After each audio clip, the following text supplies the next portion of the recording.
नमस्कार, मैं हूं रत्ना और आप देख रहे हैं सी न्यूज भारत। आए रुक करते गुजरात बुलेटिन की ओर बात होगी अहमदाबाद की, जहां केशव नारायण स्काई होम्स के नाम पर स्कैम का मामला सामने आया है। साथ ही बात होगी आनंद की, जहां फल और वेंडर्स ने नगर निगम ऑफिस के बाहर विरोध किया है। साथ ही बात होगी अरवली की, जहां पुलिस ने नाबालिग लड़की पर जानलेवा हमले के आरोप में फरार अभियुक्त को कुछ घंटों में गिरफ्तार कर दिया। ऐसी तमाम खबरों पर विस्तार से चर्चा करेंगे गुजरात बुलेटिन में। अहमदाबाद में केशव नारायण स्काई होम्स के नाम पर बड़े स्कैम का मामला सामने आया है, जिसमें ईओडब्ल्यू ने प्रोजेक्ट के मालिक रौनक सोनानी, विपुल गंगवानी और योगेश ठक्कर को गिरफ्तार किया। आरोप है कि बिल्डर्स ने गटी लोदिया के चरोड़ी गांव में बिना एनए और रेरा मंजूरी के जमीन पर प्रोजेक्ट शुरू किया और 2 BHK 3 BHK फ्लैट्स और दुकानों की स्कीम निकालकर कस्टमर्स को ठगा। शिकायतकर्ताओं से अलग अलग फ्लैट्स के लिए करोड़ों रुपए वसूले गए। कुल लगभग 65 करोड़ रुपए की हेराफेरी सामने आई। बिल्डर्स ने कुछ कस्टमर्स को सिर्फ नोटराइज्ड MOU दिया और अचानक स्कीम बंद कर दी, जबकि जमीन को दूसरे लोगों को बेच दिया गया। ईओडब्ल्यू ने आरोपी बिल्डर्स को 4 दिन का रिमांड लेकर जांच शुरू कर दी है। आर्थिक गुना निवारण शाखा क्राइम ब्रांच अमदावाद शहर खाते पोलीस कमिश्नर श्री अमदावाद शहर, संयुक्त पोलीस कमिश्नर श्री अमदावाद शહેરના માર્ગદર્શન હેઠળ એક છેતરપિંડીની ફરિયાદ દાખલ કરવામાં આવેલી છે। આ ફરિયાદમાં કેશવ નારાયણ ગ્રુપના પાર્ટનરો જે છારોડી ખાતે અમદાવાદ ખાતે સ્કાય હોમ્સ નામની સ્કીમ અમલમાં મૂકેલી, જેમાં 2 BHK 3 BHK ફ્લેટ ધારકોને આપવાનું આશ્વાસન આપવામાં આવેલું હતું અને તેના ભાગરૂપે ટેમ્પલેટ છપાવી અને આ કામના આરોપીઓએ તેઓ પાસેથી રોકાણના પેટે પૈસા વસૂલ કરેલા હતા અને જેમાં કુલ 94 જેટલા ફ્લેટ ધારકોએ 35 કરોડ જેટલી રકમ આ કામના આરોપી જે હતા તેમનું નામ છે રોનકભાઈ રવજીભાઈ સોનાણી, વિપુલભાઈ ગોરધનભાઈ ગાંગાણી અને યોગેશભાઈ હીરાલાલ ઠક્કર, આ ત્રણેય આરોપીઓએ ભેગા મળી કુલ 94 જેટલા ફ્લેટ ધારકો પાસેથી 35 કરોડ જેટલી માતબર રકમ ભેગી કરી અને ત્યાં સ્કીમ બનાવવાનું નક્કી કરેલું, આશ્વાસન આપેલું અને તે લોકોને નોટરીના કરાર પર સમજૂતી કરાર પણ કરી આપવામાં आवेला। आ स्कीम 2023 થી અમલમાં अहमदाबाद से सी न्यूज संवाददाता योगेश गोस्वामी की रिपोर्ट। आनंद शहर में अमूल डेयरी रोड और अन्य जगहों पर खड़े फल और अन्य लॉरी से ट्रैफिक जाम होने पर वेंडर्स ने नगर निगम ऑफिस के बाहर विरोध किया। उन्होंने रोजी रोटी और अतिक्रमण हटाने की समस्याएं उठाई।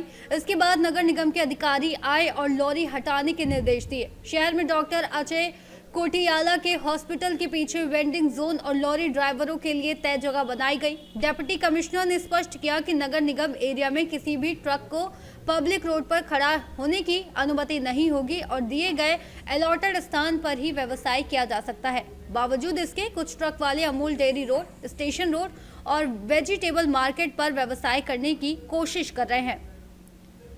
आनंद से सी न्यूज संवाददाता ताहिर मेमन की रिपोर्ट।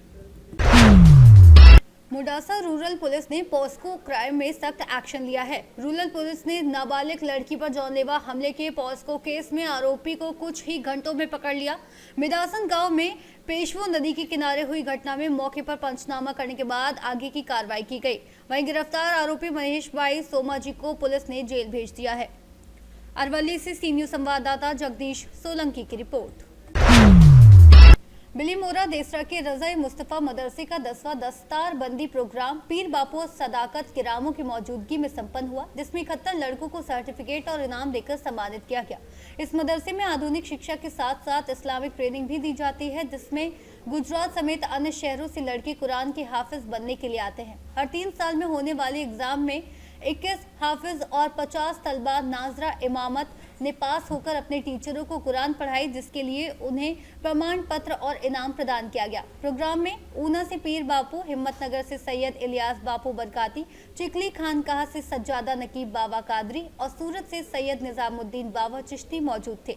पीर बापू ने हाफिज बने लड़कों और उनके माता पिता को बधाई दी और कहा कि उनके बलिदान और प्रयास का इनाम इस दुनिया और आखिरत में अल्लाह देगा। प्रोग्राम को सफल बनाने में हाजी फैसल ईरानी, आरिफ मास्टर, मौलाना शाहिद राजा और मौलाना उस्मान गनी ने मेहनत की और बड़ी संख्या में मुस्लिम गणमान्य लोग और महिलाएं भी उपस्थित रहीं। बिलीमोरा से सी न्यूज संवाददाता तार मोहम्मद मेमन की रिपोर्ट। गुजरात के दाहोद जिले के गरबाड़ा तालुका में जेसवाड़ा के पास अमली गांव में एक सड़क दुर्घटना में बाइक सवार ने पीछे से आकर 5 युवकों को टक्कर मार दी, जिसमें बाइक सवार समेत 7 लोग घायल हुए। घायल सभी पुलिस भर्ती की तैयारी कर रहे थे और दौड़ से लौट रहे थे। युवक के हाथ, पैर और सिर में चोटें आई। टक्कर मारने वाली बाइक पर सवार 2 लोग भी घायल हुए। सभी घायलों को 108 की मदद से अस्पताल में भर्ती कराया गया और पुलिस ने घटना की जाँच शुरू कर दी है। दाहोद से सीधी संवाददाता सोलंकी रोहित की रिपोर्ट। डभोई करजन रोड पर कल रात हुई एक दुर्घटना में पल्सर बाइक सवार अजय भाई महेश भाई पकवाना की ट्रक की टक्कर से मौके पर ही मौत हो गई। घटना मंडला गांव के बॉर्डर के पास हुई, जहां ट्रक पूरी गति से बाइक को टकरा गया। टक्कर से बाइकर के सर और पैरों में गंभीर चोटें आई हैं। मृतक भरूच में पुलिस हेडक्वार्टर के पास झुग्गी बस्ती का रहने वाला था। पिता की शिकायत पर डभोई पुलिस ने मृत्यु प्रमाण पत्र समेत कानूनी कार्रवाई शुरू कर दी है। डभोई बरोड़ा से सी न्यूज संवाददाता लाल भाई भटियारा की रिपोर्ट। डभोई तालुका के चांदोद जाने वाली मुख्य सड़क पर खराब नाले के कारण भरी गाड़ियों की आवाजाही पर 5 महीने से नियंत्रण नहीं हो पाया था। बीएन हाई स्कूल के पास गायकवाड़ी समा नाले की साइट विजिट में डेप्यूटी एग्जीक्यूटिव इंजीनियर और टीम ने पाया कि नाला पुराना और खराब हालत में है। इसके बाद 12 अगस्त से भारी वाहनों पर पूरी तरह रोक लगाने का आदेश जारी हुआ और एसटी बसों का शहर में प्रवेश बंद कर दिया गया। हालांकि प्रशासन और ग्राम पंचायत ने इसे सख्ती से लागू नहीं किया और नाला लगातार भारी गाड़ियों से प्रभावित रहा। गुरुवार को चांदोद पंचायत अधिकारियों ने नाले के पास लोहे की बाड़ लगाकर भारी वाहनों पर रोक सख्ती से लागू की और पुराने मांडवा रोड को वैकल्पिक मार्ग के रूप में बोर्ड लगाए। जब तक नया नाला नहीं बनता तब तक भारी गाड़ियों का शहर में प्रवेश नहीं होगा।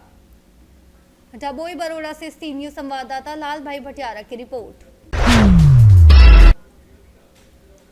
डभोई बार एसोसिएशन की नई एग्जीक्यूटिव कमेटी का 1 साल के लिए चुनाव आज डभोई कोटा स्कूल में शांतिपूर्ण और सुचारू माहौल में हुआ। सीनियर एडवोकेट आरिफ भाई मकरानी को 53 वोटों से दूसरी बार प्रेसिडेंट चुना गया। राजेश भाई एस वसावा बिना विरोध वाइस प्रेसिडेंट और मोहसिन आई मंसूरी 28 वोटों से मिनिस्टर चुने गए।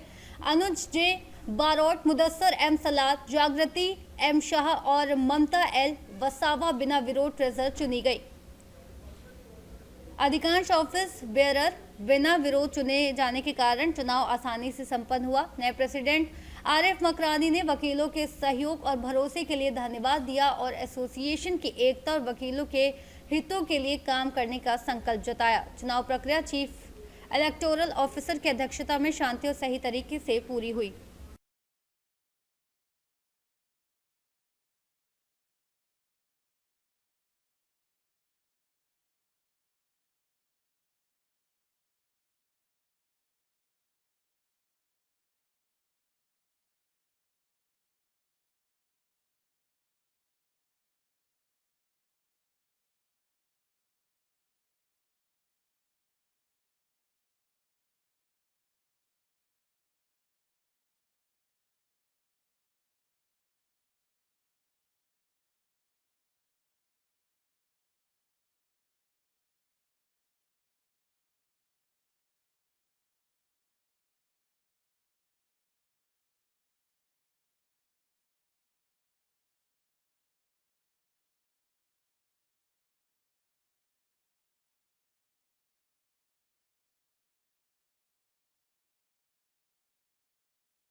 डभोई से सी न्यूज संवाददाता लाल भाई भटियारा की रिपोर्ट। हजरत ख्वाजा गरीब नवाज के उस्र और शेखुल इस्लाम की जयंती के अवसर पर डभोई शहर के लेकपुरा में डभोई शेखुल इस्लाम ट्रस्ट की तरफ से तकरीर वायस कार्यक्रम आयोजित किया गया। इस कार्यक्रम में यूपी के हजरत सैयद हमजा अशरफ ने उपस्थित लोगों को इबादत और उसके महत्व के बारे में बताया। उन्होंने कहा कि पैगंबर मोहम्मद ने हर इंसान के लिए जीवन जीने का पैगाम दिया है, जिसके हक और इंसाफ की बात शामिल है। मुसलमानों की पहचान अल्लाह को खुश करने के लिए दुआ करना है। उन्होंने दुआ की कि भारत का नाम पूरी दुनिया में ऊंचा हो। इस मौके पर सैयद सआदत, शहर के जाने माने इमाम और ट्रस्ट की ट्रस्टी इकबाल शेख, भोज, मकबूल, मुल्लान सहित बड़ी संख्या में भाई बहन मौजूद रहे। डभोई से सी न्यूज संवाददाता लाल भाई भटियारा की रिपोर्ट। साबरकांठा जिले के तालौद तालुका के वक्तापुर सेवा सहकारी मंडली में चेयरमैन पद के लिए चुनाव हुआ, जिसमें सदस्य एकमत होकर प्रांत तालौद के एमएलए गजेंद्र सिंह परमार को निर्विरोध चेयरमैन घोषित किया। सभी सदस्यों ने उन्हें माला पहनाकर और मुस्कुराकर बधाई दी। गजेंद्र सिंह परमार के कुशल नेतृत्व में मंडली नई ऊंचाइयों तक पहुंच रही है और किसानों की भलाई के लिए सरकारी कार्यों में तेजी आने की उम्मीद जताई गई। साबरकांठा से सी न्यूज़ संवाददाता दिलीप परमार की रिपोर्ट।